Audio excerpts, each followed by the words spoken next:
La commissaire divisionnaire des régions du Go et du Lodjibois de la Commission électorale indépendante CEI, Maître Yapobi Keti Yolande, en campagne de sensibilisation des populations des départements du Lodjibois, a expliqué aux représentants de la société civile les 3 types de réclamations qui s'offrent à elle dans cette phase qui s'étend du 1er au 10 juin.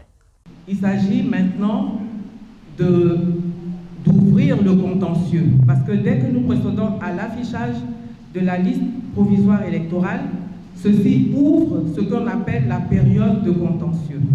Et cette période de contentieux, qu'est-ce qu'elle veut dire? Ça veut tout simplement dire que au moment où nous affichons la liste, les électeurs viennent la consulter, toutes les personnes qui se sont fait enrôler viennent consulter cette liste et regarder si d'abord leur nom y figure. Ensuite, quand ils constatent que leur nom y figure, ils vont par la même occasion vérifier également si leurs données personnelles qui ont été enregistrées sont bien celles qui ont été enregistrées au moment de l'enrôlement, à savoir, est-ce que l'orthographe de leur nom a bien été mentionnée? Est-ce que la date de naissance est bien celle qui figure sur les papiers qui ont servi à procéder à l'enrôlement?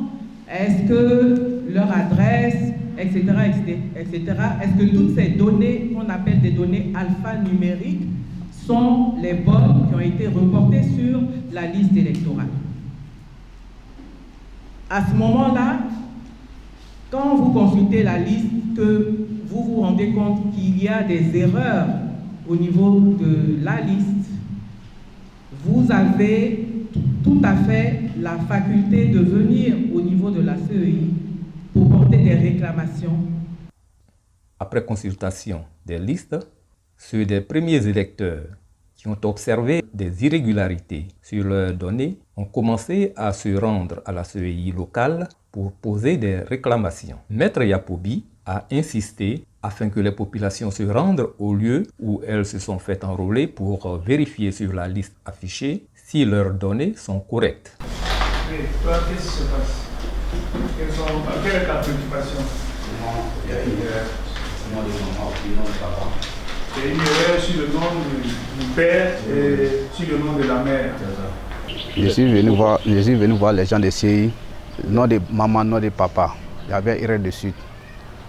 Vraiment, je suis venu à la CI, vraiment ils ont réglé. Je suis satisfait. Ils ont réglé, il n'y a même pas de problème. La superviseure de la CEI a échangé avec les chefs de quartier, les guides religieux, des membres d'organisations de la société civile, à la salle de réunion de la préfecture, en présence de l'autorité préfectorale et des forces de sécurité. Au terme de la phase du contentieux, la CEI va faire les dernières mises à jour pour enfin publier la liste définitive qui sera disponible en juillet en vue des élections locales qui se tiendront le 2 septembre 2023.